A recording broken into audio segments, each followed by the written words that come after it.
Alright lads, so today we finally got the final addition to the current SENKAIMON quest. In this case, the one we were waiting for, the human SENKAIMON quest has officially been added. And with that, we now have access to the 7 affiliation towers. And I guess at this point in time, in terms of new stuff coming to SENKAIMON, we just have to wait and see until they add more stages. Because remember, in case you aren't aware, each tower does have access to 3 stages. But it was stated that they would add more in the future. So eventually, we're going to get stage 4 and 5. That might be a while off though. It did take us quite a while to get access to all SENKAIMON affiliations. But it's finally here, so let's go ahead and clear it. So first up, we want to limit our accessories. Let me actually have a look at what character we can bring here, because remember, there aren't that many like super crazy human characters, but I think with what we do have access to right now, we should be relatively fine. So just to make it easier for myself in terms of what characters I want to pick here, I'm just going to sort by killer, and any Aaroniero killers that we do have, we are going to bring. So we do have access to the chads. I'm not going to use them for this video, maybe in a separate video. But let's first up, let's go ahead and bring Yukio. Now, this is a character that was never really that good. Again, he came out at a time where mid-month characters were just basically fodder. Nowadays, we do get actually good mid-month units, but I remember reacting to this character and being relatively hyped for him, despite it just being a normal Yukio, because visually, he looks really cool. Like his nurturing, just the gaming effects looks really sick. So we have 2 minutes to clear this. Might not be the fastest character. I'm not even sure if I leveled this character up in terms of transcendent investment, but hey, I don't mind. We should still be able to clear in under 2 minutes, and I guess that's what these stages are for, using these somewhat weaker characters, ones that I've not really evolved into or leveled up into. Now, in this case, way too many waves. I thought we'd be done in like less than 10 seconds, but here we go. So 30 seconds on the first room. So we are currently on track and clearing in under 2 minutes time, and we do have paralysis on our strong attacks and also soul bomb, so that'll be good against the final boss. This room I'm going to assume is a tad bit smaller here, maybe 2 more waves. Let's use our nurturing. Again, nurturing's really good, man. Like, this was one of those random surprises, a character that you didn't expect to look good, but surprisingly ended up being quite the fun character. So with that said, going into Charlotte, we'll use our soul bomb straight away. Inflict the paralysis. There's some pretty good damage there. And this is the zombie Charlotte, so they do have a powerful soul bomb. Let's back away, just to make sure we don't take any damage. There we go. Oh, dodge out the way. And there we go, not too bad. So there we go, stage 1, mission set 1 in under 2 minutes. Nice and easily done. Extra 25 volts, we'll take those. And the rule this time around, given that we are, using human characters, I'm assuming each stage here is going to offer damage bonuses for us to make it easier for us, because, again, there's not that many great characters. So let's do melee damage times 2. That way we can just get more damage by using a melee character, right?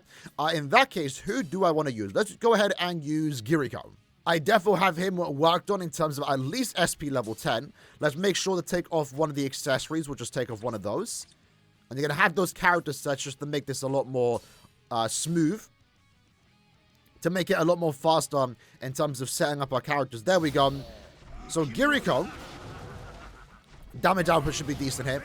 Like, especially with the 2 times melee damage. It's just going to be the range factor that kind of sucks with Giriko. But there we go. First stage done in 10 seconds. We take that. SA1 upwards. Pretty much taking out each wave with 1 strong attack here. I do like his SA3, but unfortunately with no Havoc, that one enemy got left alive. And there we go, not too bad.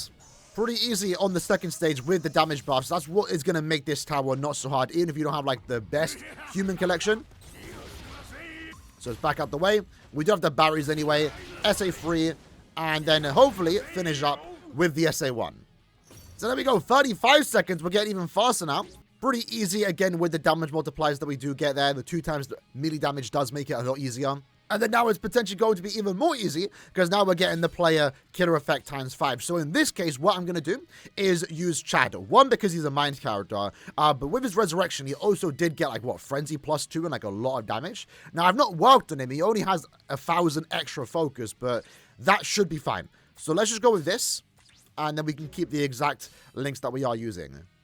Oh, no, he's level 1. I didn't level him up? No way. Can we still clear? Okay, no, let's not do that.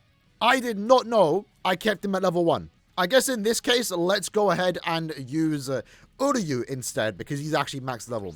That's good to know then. That's an extra 75 ores for this upcoming end of month banner. I did not know the character was only level 1. I guess I must have evolved him and then kind of forgot about it before, of course, maxing him out. Now, I'm not sure how leveled up this Uryu is, but we are definitely already on track to beat in under a minute, especially with the damage multipliers he did get, you know, upon resurrecting. I'm pretty sure he got like a high berserker, more damage at full stamina potentially, and also frenzy +2. So it's characters like this that are going to make this challenge a lot more easier, you know, or this quest a lot more easier. Having said that, we are up against a technical character. Let's push back with the 1. Gives us enough time to dodge and then finish up with the SA2. Stage 1. Done pretty easily, not too bad. We'll take it. 30 seconds done, and now let's move on to stage number 2. And this time around, we are going up against Soripus. So let's go ahead and sort by Soripakilla and see what we are potentially working with. I guess we'll save our better characters for last. So right now, first characters I potentially want to use is this Uryu. Ryuken honestly wouldn't be too bad. And then Orihime will probably be really good. What is the rule here to limit character links? So I guess we'll save Orihime for the later stage. For mission set 3 more so. Because again, we do want to limit our accessories. So I guess first up, let's go ahead and use Ryuken. So yeah, stage 2 is normally the stage where you want to bring a normal attack damage character. And with 3 character links, so we should be fine. So I think in the end, we are going to have to use 1 character link. Which means we can still use a strong attack damage character. But, you know, we'll just stick to a normal attack damage character. Now, Ryuken didn't get like that much of a good upgrade in terms of resurrections. You know, if he got resurrected now, he'd at least pick up Frenzy +2. Let me restart. Unfortunately, took some damage there. But this means even though I've worked on him, he is actually basically max transcended. Level 10 SP, level 10 focus, 500 additional SP and attack, I believe. Because he's a really good soul trait. Unfortunately, doesn't translate into good damage output here.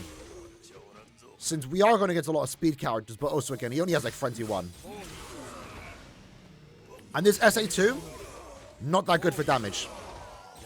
But that's what we are currently using in stage number 1. So we can get through the easier stages. Let's go here and use SA2. Pretty decent damage there. There was the one enemy that just couldn't get pushed back enough. So 40 seconds, going to Shuhei. He does debuff us on the Soul Bomb. This might be a bit of a struggle. Let's SA2. Ooh, dodge out the way. Unfortunately, we did take a hit, but that's fine. We didn't go under, I believe, 70% or 50%. I'm not sure what the challenge is, but we need to make sure we are using a character that can, you know, push Shuhei away, going forward into mission set 2 and 3. With Orihime, we do have the Vortex, and I guess also early we have the Vortex too, so we should be fine for the next 2 levels. Especially in this case, where again, we do get to pick a normal attack damage ×2. So in this case, even though they do want us to use a normal attack damage character, let's just go ahead and use Uryu. The Vortex should be enough, even though we are lacking 1 potential recharge link. It should be fine. Let's just take off Gin. There we go. And then the Vortex, at the very least, will give us that protection against the boss's Soul Bomb when he decides to use it, you know? So damage output here is going to be actually a lot better here. We are... I was going to say we have an SP boost. We do not have an SP boost, but we have like a higher damage output, at least when compared to Ryuken, you know? And this character is max transcended. Let's push back with the Nat String. Not a bad idea to use that alongside the SA2. Unfortunately, one enemy didn't get grouped in. So use the normal attack string here. Does some decent damage, especially with the level 10 attack that we do have. And then I'm not going to use the SA2 here. Let's just use the 1 and then finish up with the normal attacks. That way we do have to use our Soul Bomb. And then also SA2. And Shuhei should go down pretty quick, right? Yeah, look at that. There we go. Nice and easy. So with Uryu clearing the stage in under 39 seconds, only using 2 character links. And with that, we get to use Orihime. In this case, let's just use the Chad link. He is actually leveled up in a way to, you know, also offer a high attack stat. And full stamina and recharge isn't too bad. At the very least, it will give us the recharge to use the SA2 again. Let's go ahead and use it right now. Again, this is going to be the tracking Vortex. Just group everyone together. And then with the 2 times normal attack damage with the Soripakilla and also Sharpshooter that we do have on. It means we're going to be pretty good here on this stage in terms of clearing it under 1 minute.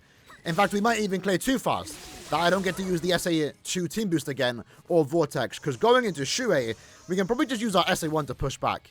So let's see how much damage we are doing. Pretty good damage. Let's push back like that.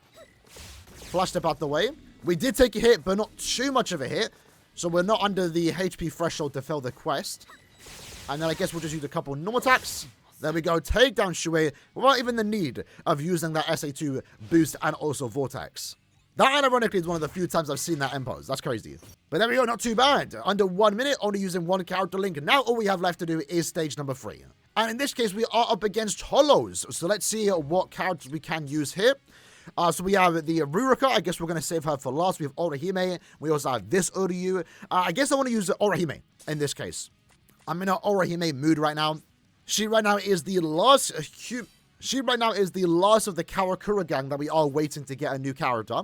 Right now, we've gotten a new Uryu. We got that during the, 10th anniversary part 2. We're about to get a new chat tomorrow. Obviously, Ichigo has gotten a lot of new characters, so we're just really waiting on Orihime's new design in the, Thousand New anime color scheme, I guess you can call it. This Orihime was pretty cool. I remember when this character came out, and I really wanted her to be, like, the best boost support character. Like, that SA2, I wanted it to be a boost, heal, and also barrier. 3 in 1. Which, at this point, years later, we've never actually had.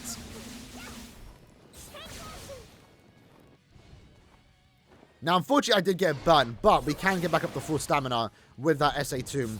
But, I wouldn't mind a new Orihime coming out, or just a character in the future that can boost barrier and also heal, which we are starting to see a bit more even on normal attack damage characters. So that might actually be a future, something that we do see in the future. We'll just push back with the SA1, finish up with the 3. Never mind, we're going to the left. There's enemies up here, that's kind of crazy. And do we kill it with the SA1? No, we have to finish up with the normal attacks. Now we have around 15 seconds with the barrier, so we should be able to get the boss to low stamina, where they will use the Soul Bomb. There we go, and that makes it easily dodgeable. Did we just cancel the SA2? Because these enemies should have vortexes. And we have to get a tad bit close there, just to get some reasonable amount of damage from that very bad strong attack 1. So there we go, good idea using her straight away, because 1 minute and 14 seconds. Maybe we would have cleared faster in the mission set 2, but it's fine to use her right now. And in this case, we're definitely going to go with strong attack damage times 2. And in this case, let's go ahead and use Uryu. Now, this character is worse than the previous Uryu that we did use. I always get confused with the two because they look very similar. There's the Spirits of with you one. This is the one we're using right now. And then there's the Blood War, anime return character based on episode 1. But, they're both technique characters. They're both Uryu. They have a very similar design in terms of outfit. And they also have tracking vortex on their SA2. And it's the tracking vortex.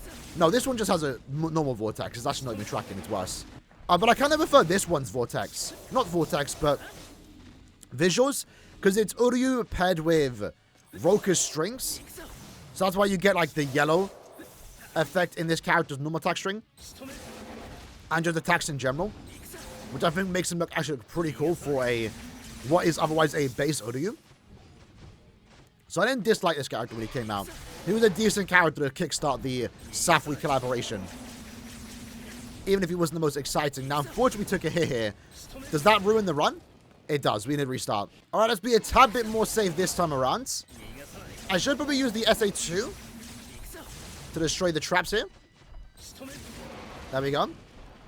But those traps are going, super fast. So we have to be careful even if we're on this side of the map. Alright, so one more wave. Should make it pretty easily dodgeable. Shouldn't get hit by that trap. There we go. Never mind, there's one enemy left alive. So let's use our Soul Bomb straight away. What status elements do we inflict? Weakening? We do, nice. Okay, let's use our Soul Bomb. Use our 1. Then push back with the 2. And that gives us distance to stay away from the Soul Bomb. And then SA1 finishes up. There we go. Not too bad. So in under 90 seconds, there we go. And then let's get the special move damage times 2. And what was the final character I wanted to use? Ruruka, right? Okay, Ruruka should be really good here. She is level 10 SP, no level 10 focus. I could do that, but I guess I don't need to right now. She'll be fine at level 1, and then let's just use the strong attack damage item and then go with full recharge and also strong attack damage. And I guess in this case, if we do take damage, we can just get back up to full stamina, but I would definitely say save Ruruka for the final stage here. Just to make it easier. She, after all, is the best strong attack damage human character that we do currently have access to right now. very fortunate position right now where I'm actually dodging that the traps. Let's just use the 2. Yeah, unironically, technically, what's supposed to be the hardest stage ends up being the easiest, since we are using the best character here. So let's just use our SA1. Damn, okay. Ooh, we might have actually failed here. Sword Bomb. Oh, we can't even flick stars because we have Drain. Never mind. So going back into the final room, this time we cleared actually a tad bit faster. So let's use our SA3. Yeesh. Okay, we actually dodged it. That was a close one. That was a close one. We did a lot of damage there.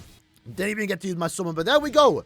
Human Tower has now officially been added. So with that, make sure you go ahead and do it to get those extra orbs for the end of the month if you are summoning. For me, right now, I have access to 4 towers that I still need to beat. So I'm going to do that on my own time tonight, just to get as much orbs as I possibly can for this upcoming end of month banner, because I do very much want Yoruichi. But yeah, for the most part, it looks like Guild Quest is on a 2-week schedule, right? Every 2 weeks, we get 2 towers. And then I guess in this case, for the Aaroniero Sparta one, that's going to reset maybe like most irregularly. Because this one does have 54 days and no tower does share that same date. Because there is a odd number of SENKAIMON quests. But like I said, I guess the thing right now to ask is, when are we going to get more stages? Because they did announce that eventually there'll be a stage 4. That might start rolling out in like the next month or 2. I guess only time will tell. But either way, that's the human SENKAIMON quest. Hope you guys enjoyed the video. See you guys next time. Take care and peace.